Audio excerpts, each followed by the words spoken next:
이하늘양이나 이승복군은 영원히 이 이름을 기려야 됩니다. 그렇게 해야 이게 교육이 되고 또 죽은 사람도 의미가, 그 죽음의 의미가 생기는 것이죠. 이런 걸 찾아보면 앞으로 많을 거예요. 근데 용산 방화 사건 때 6명이 죽었는데 그 중에 한 사람이 경찰관이었습니다. 경찰관. 그 경찰관을 지금 기리는 사람도 아무도 없어요. 그 경찰관. 내일 그 부모님하고 한번 식사를 같이 하려고 했는데 한번 이야기를 한번 들어보겠습니다. 5명은 억울하게 죽었다고, 그 화염병 던지고 불지로 하던 그 사람들은 억울하게 죽었다고 지금 길가에서 계속 그렇게 시위를 하고 있는데, 우리 국민들은 그 폭도들하고, 불을 지는 폭도들하고 대항을 해서 진압을 하다가 공무 수행 중에 죽은 경찰관 이름을 아무도 모릅니다. 또 알려고 노력도 안 해요. 이런 사람들 다 모아서 그 하나하나 의미를 우리가 기리는 활동을 국가가 해야 되고, 국가가 안 하면 우리라도 해야 되겠다. 우리가 6.25 59주년부터 내년 6.25 60주년까지 해야 될 일 중에 하나가 바로 6.25 때 목숨을 바쳐서 나라를 지킨 한국 군인, 외국 군인, 미군들에 대한 감사를 표시하는 그런 구체적인 행동을 하고, 거기에 맞는 물건을 하나 만들어줍니다. 손에 잡히는 게 있어요. 뭐 글이 있든지 메달이 있든지 기념비가 있든지 이름이 새겨진 동판이 있든지, 이렇게 눈이 뭐가 있어야 됩니다. 있어야 있게 되는 거죠. 물론 아주 고급 종교는, 이슬람이나 기독교 같은 이 고급 종교는 하나님의 형상을 세우지 않고 믿으라고 합니다. 그런데 그건 상당한 경지에 들어가야 안 보이도 믿는데, 우리 보통 사람들은 이 애국심을 표현하려면은 눈에 잡히는 유형적인 이렇게 있어야 됩니다. 그렇다면 이 6.25 60주년 행사에서 우리가 그런 것을 많이 발굴해야 된다, 이렇게 생각합니다. 요새 세계에서 제일 큰 뉴스는, 지난 한 일주일 동안 세계의 톱 뉴스는 이란이죠. 이란 사태입니다. 이란 사태. 근데 저는 CNN이나 뉴욕타임즈나 뭐 이런 걸 매일 보니까 이란 사태가 세계의 탑 뉴스다, 이게 굉장한 사건이다, 이게 아마도 역사적인 의미를 갖게 될 것이다, 이렇게 생각하는데, 아마도 한국 언론이나 한국 신문이나 특히 한국 인터넷을 본 사람들은 그 사실 자체를 모르는 사람도 있을 것 같아요. 인터넷 조선닷컴, 동아닷컴, 조미스닷컴, 이 조선동아중앙일보에서 운영하는 그 사이트에 들어가 봤더니 이란에서 몇백만이 모여가지고 시위를 하고 또 하다가 몇십 명이 죽고 하는 그 사건이 일단도 안 나요. 초기 화면에 실리질 않았습니다. 그럼 다른 큰 뉴스가 있어서 밀려서 실리지 않았느냐 하면, 거기 나온 거 보면 무슨 뭐 아나운서가 누구하고 소개팅을 했다든지 하는 그런 거는 실리는데, 이란 사태, 세계의 탑 뉴스인 이란 사태가, 그것도 한국의 보수신문 사이트에는 일단으로도 실리지 않는다. 초기 화면에. 이것이 의미하는 바가 좀 있어요. 이 한국 사람들이 시야를 좁게 하는 것이죠.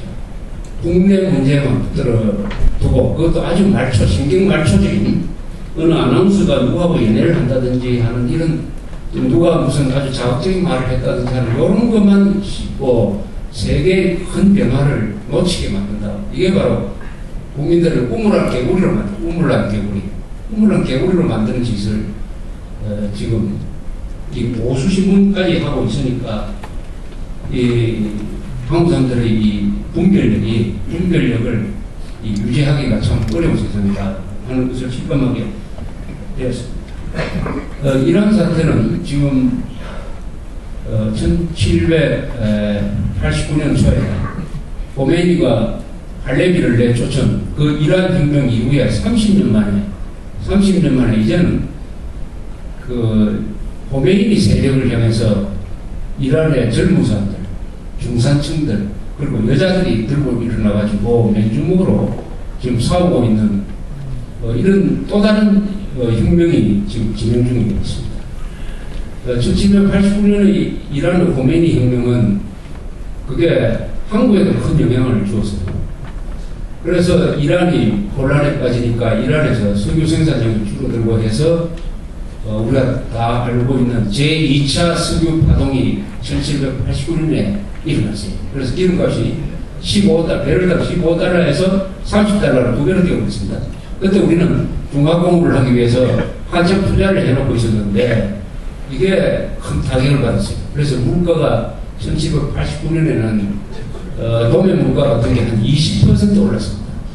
그러다가 장기 집권에 대한 불안, 부가가치세에 대한 저항 이런 게 합쳐져가지고 봉화 사태가 일어나고 그게 11.6 사건으로 연결되니까 박정희 대통령의 이 최후는 이 이란 사태하고 간접적인 관계가 있어요. 지금 일어나고 있는 이 이란 사태는 아마도 한국보다는 북한에 대해서 아주 간접적인 몇 가지 효과를 미칠 가능성이 좀 있다고 생각합니다. 이란 사태로서 집권을 한 이 khomeini는 이슬람 성직자죠. 성직자인데 팔레비에 대해서 대항을 해서 싸우다가 핍박을 받아가지고 이라크로 갔다가 이라크에서 다시 추방돼가지고 파리에서 있으면서 주로 카세트 테이프에 설교를 녹음을 해가지고 들여보내가지고 말하자면 반팔레비 운동을 아주 지휘를 했어요. 먼 데서 했습니다. 직접 한 겁니다. 그때 팔레비는 잘 나가고 있었습니다. 기름값이 올라가지고 무기도 잔뜩 사들이고 해가지고 옛날의 페르시아를 재현한다 이래가지고 아주 잘 나가고 있었습니다.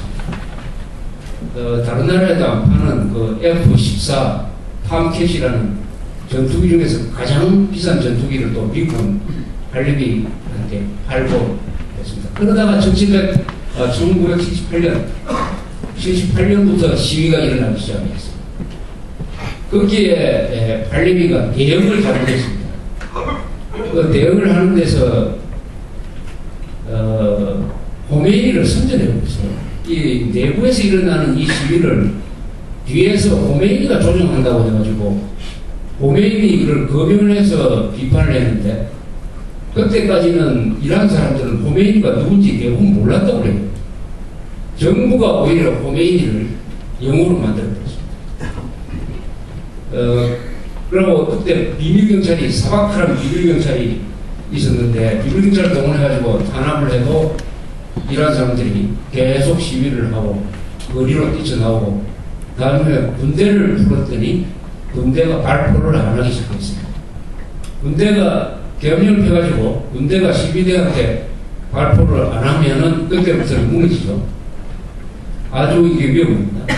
그러니까 군대를 마지막 최후 수단에 쓸 때는 반드시 총을 쏘려면 쏠 수 있는 정신부정을 시켜서 투입을 해야 되는데 그렇게 하지 못했어요. 여론의 일이 넘어갔다는 거죠. 그때 미국이 또 팔레비를 반대를 하는 정책을 사실은 썼어요. 카터 대통령 때 인권을 중요시한다 이래가지고 그러니까 결국은 팔레비가 비행기 타고 날아가 버렸습니다. 그 뒤에 1년 뒤에 죽었습니다. 1년 뒤에.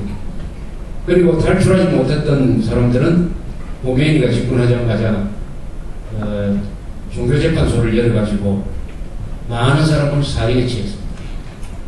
많은 사람이 죽었어요. 팔레비 지휘부에 있던 사람들이 그 숫자는 뭐 모르겠지만 아마 수만 명이 됩니다. 그러다가 뭐냐 81년부터 또 무슨 사태가 일어나면 이라크 전쟁이 터지죠. 이라크 전쟁이 터집니다. 그래서 이 전쟁이 89년까지 계속 됩니다. 이라크 전쟁에서 양쪽 다 합쳐가지고 한 100만 명 이상이 죽었습니다. 처음에 이라크가 기습을 했어요. 이란이 혁명에 성공하니까 이 주변 국가가 아주 공포에 들게 됐습니다. 특히 사우디아라비아가 들게 됐습니다. 사우디아라비아에도 이 주민들이 불만이 많은데 이란의 주명이 옮겨 붙을까 싶어서 전쟁 근무하고 있던 차에 이라크의 후세인이 이란을 상대로 전쟁을 하니까 얼씨구나 좋다 해가지고 사우디아라비아, 미국 이런 데서 이라크를 지원을 했습니다. 후세인을 지원을 했습니다. 그런데 국력 차이가 워낙 크니까 초기에 조금 이기다가 나중에 도로 밀려가지고 나중에는 이라크 땅으로 이란 군대가 들어가서 거기서 1차 세계대전과 같은 이 진지전을 오래 하면서